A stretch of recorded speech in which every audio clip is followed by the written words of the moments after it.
जय Malhar news चॅनलच्या सर्व प्रेक्षकांना सपना चौधरीचा नमस्कार। नंदुरबार जिल्ह्यातील अतिदुर्गम भागात असलेल्या शहादा धडगाव रस्त्यावरील घाटातील जंगलात मध्यरात्री भीषण वणवा लागल्याची घटना। आगीत अमूल्य वनसंपदा खाक, अज्ञाताकडून ही आग लावल्याचा संशय।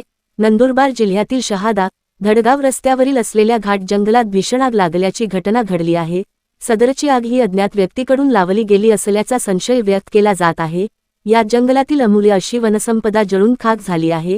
गेल्या काही दिवसांपासून धगधगत असलेल्या या वणव्यामुळे अनेक जुने आणि मोठे वृक्ष आगीच्या भक्ष्यस्थानी आल्याने जळून कोळसा झाले आहेत।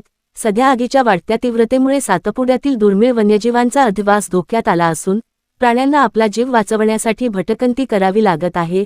विशेष म्हणजे मोठ्या प्रमाणात हानी होत असतानाही संबंधित वनविभाग याकडे जाणीवपूर्वक दुर्लक्ष करत असल्याचा आरोप स्थानिक नागरिकांनी केला आहे। वेळीच उपाययोजना न केल्यास पर्यावरणाचे कधीही न भरून निघणारे नुकसान होण्याची भीती जनसामान्यातून व्यक्त केली जात आहे।